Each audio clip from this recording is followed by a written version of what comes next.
Welcome, everyone, to our historic Wandering Walk tour through East Lawrence, Kansas. Our tour today begins in front of the English Lutheran Church at 1040 New Hampshire Avenue. This is a great example of a picturesque Gothic Revival style church. It was constructed in two phases in 1870 and in 1900. This building was once in danger of being demolished. However, with the help of the Lawrence Preservation Alliance, the structure was saved. Presently, it serves as a law office and is on the National Register of Historic Places. The church was designed by John Haskell, architect of the Douglas County Courthouse, which is also in Lawrence, Kansas, and Snow Hall, which is on the campus of Kansas University.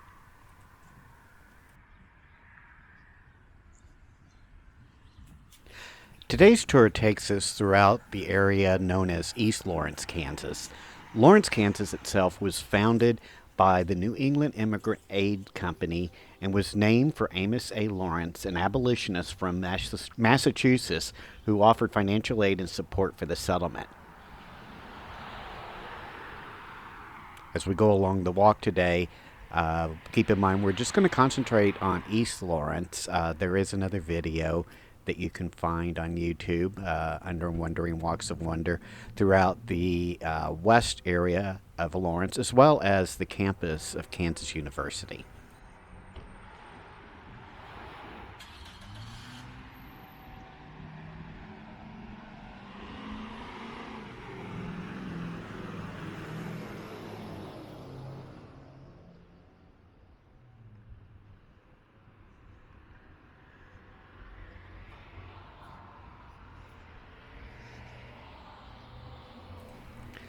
On our right is an old Phillips 66 gas station.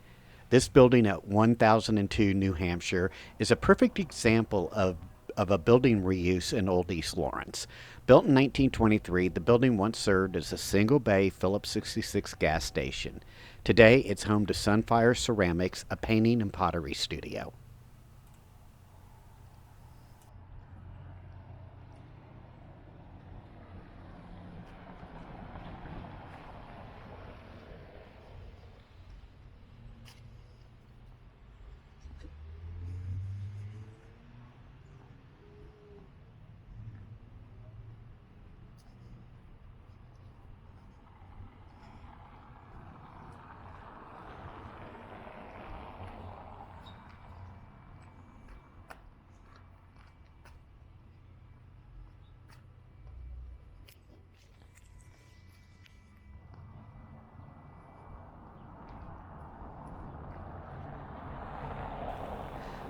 Throughout our tour today, we're going to see where in the 1860s, Lawrence was a flashpoint during and just before the American Civil War.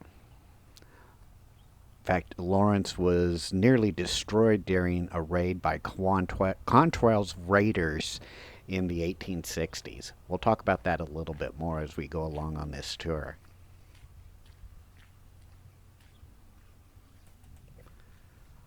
One of the survivors of Quantrell's raid is this home called the Shaler Eldridge House at 945 Rhode Island Avenue. It's one of the oldest standing structures in Lawrence. It was built in 1857 and restored in the 1970s. Shaler Eldridge also built the historic Eldridge Hotel, which still exists in downtown Lawrence. This street that we're walking through is one of the most eclectic and historic streets in all of Lawrence. The turn of the century architecture on Rhode Island is complemented by the original brick streets and limestone curves which were uncovered by neighborhood volunteers in 1999.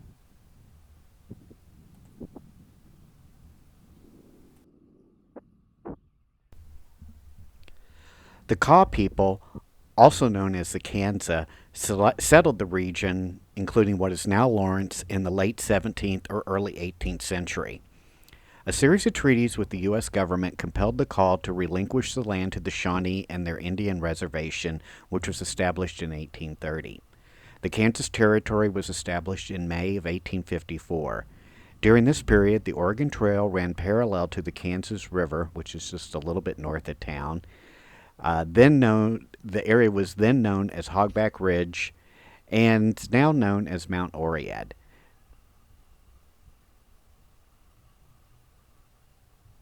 While the territory was technically closed to settlement until 1854, there were a few squatter settlements in the area, especially in the area just north of the Kansas River.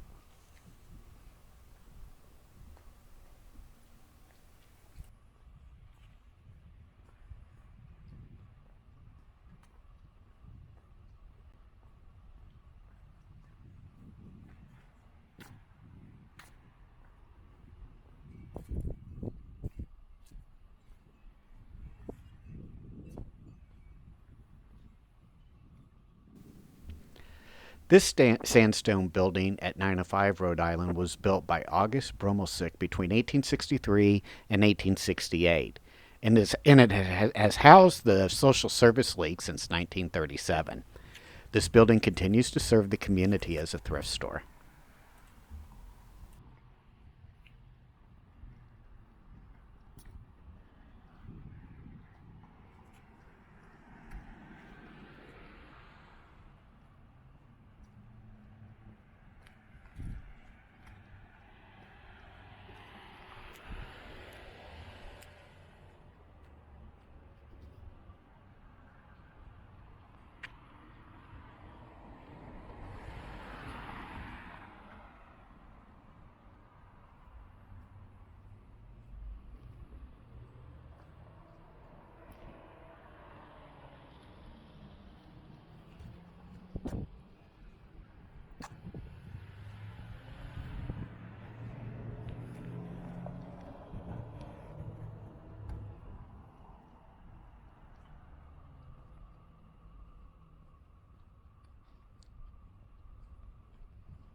The city of Lawrence was founded strictly for political reasons having to do with slavery, which was heavily debated in the United States in the early to mid 1800s. Northern Democrats, led by Senators Lewis Cass of Michigan and Stephen Douglas of Illinois, promoted popular sovereignty as a middle position on the slavery issue.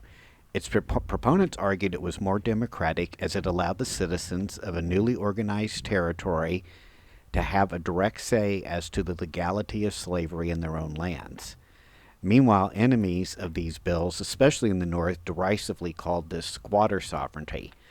Douglas eventually made popular sovereignty the backbone of his Kansas Nebraska Act, legislation that effectively repealed the Missouri Compromise of 1820 and created the territories of Kansas and Nebraska, which passed Congress in 1854.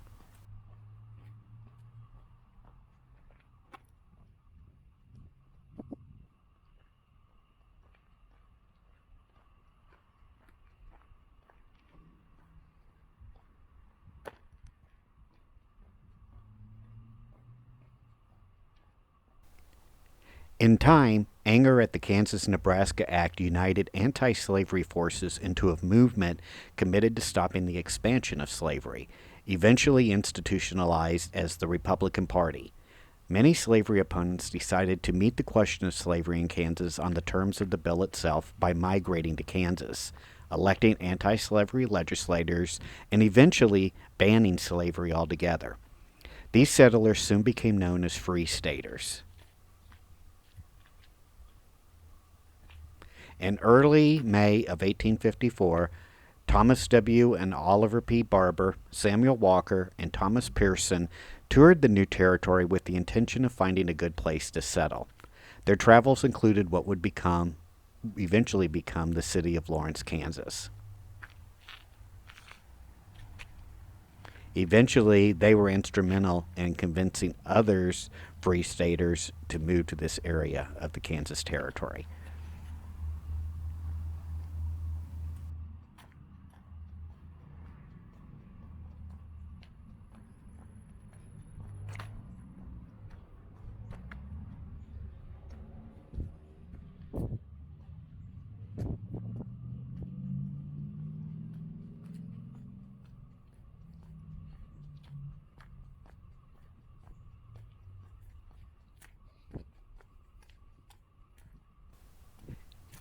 In the mid 1800s, many settlers began to arrive in the area. Most simply called this area that is now Lawrence a city known as Wakarusa after the nearby river of the same name. But other names were considered, such as New Boston, Plymouth, and several others. Meanwhile, settlers from Missouri derisively called it Yankeetown due to its New England connections. Another name considered around this time was Lawrence. Many approved of this name in honor of Amos A. Lawrence, an Ipswich based businessman and noted abolitionist. He was also one of the first men to help fund some of the first man to help settle to provide funds for some of the citizens who were moving to this area of Kansas.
At the start of 1855, settlers who held opposing opinions about slavery settled in the Kansas Territory around the Lawrence area and soon began to vie for political power. Secret societies called Blue Lodges were created, and their sole purpose was to make Kansas a slave state. Their plan was to come into Kansas on the day of the election and vote so as to gain control of the legislature. Before the election, a census determined Kansas had a population of 8,601, with 2,905 of them being voters. Lawrence specifically had 369 voters. At the legislature election on March 30th, 1855, about 700 to 1,000 armed pro slavery men from Missouri voted at the election. They came in over 100 wagons, and they were armed with guns, rifles, pistols, and bowie knives. They also brought two pieces of artillery.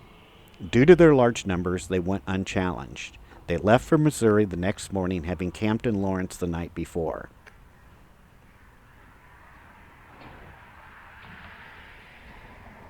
1,034 votes were cast in Lawrence. Again, keep in mind there were only 369 approved Kansas voters at that time.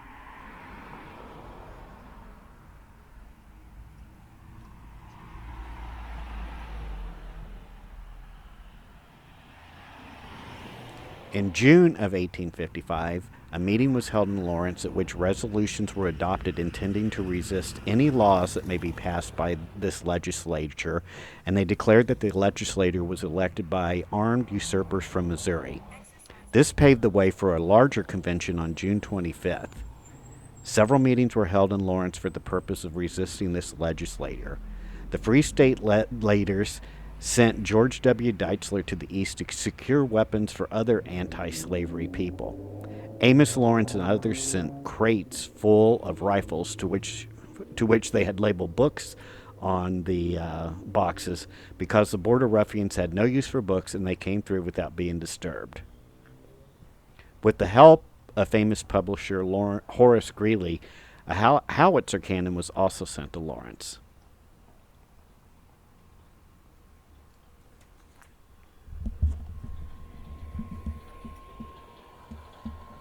For much of 1855, the pro and anti slavery factions existed uneasily. Then, on November of 1855, after an intense verbal altercation, the pro slavery settler Franklin N. Coleman shot the Free Stater Charles Dow in the head, killing him. The murder was the culmination of a long simmering feud between them.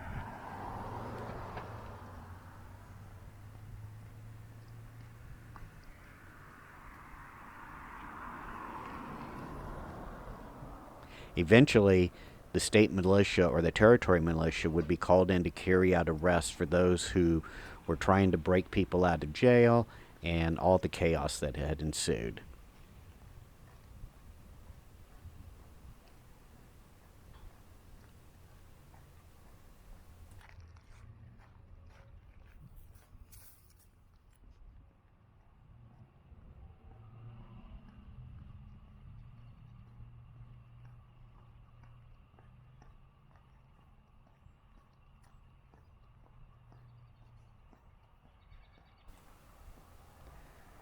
On this corner at 7th in New York sits the Lawrence Amtrak station.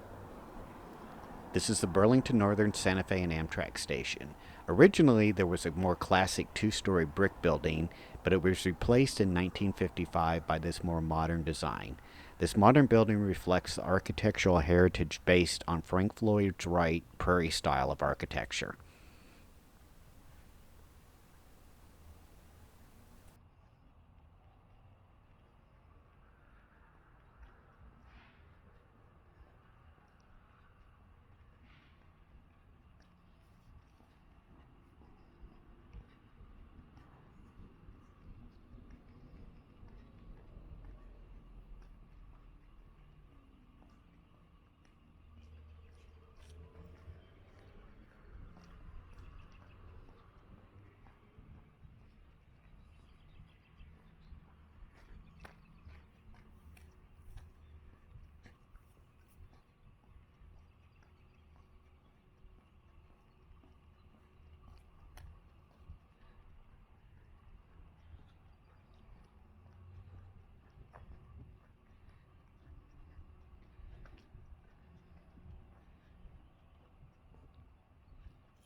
On January 29th, 1861, Kansas was admitted as a free state into the United States. But while Kansas' entrance into the Union as a free state ended this kind of bleeding Kansas period just prior to the Civil War, it coincided with the outbreak of the actual Civil War itself. Kansas's admission as a free state immediately followed the departure of the seceding states, which started in South Carolina and continued up until 1865. During the war, Lawrence became a stronghold for Jayhawker guerrilla units. These are also known as Redlegs. These Jayhawkers were led by James Lane, James Montgomery, and Doc Jennison, among others. These groups raided parts of western Missouri, stealing goods and burning down farms. It was a common belief by Southerners that the goods snatched by these Jayhawkers were stored in Lawrence. So, on October 21st, 1863, Lawrence was attacked and destroyed by William Control and hundreds of his irregular Confederate raiders. Most of the houses and businesses in Lawrence were burned, and anywhere between 150 and 200 men and boys were murdered. About $2 million, equivalent to a little over $44 million in today's dollars, was destroyed. Most of the buildings that you see today in Lawrence, East Lawrence, and also downtown Lawrence, were rebuilt after that guerrilla raid in 1863.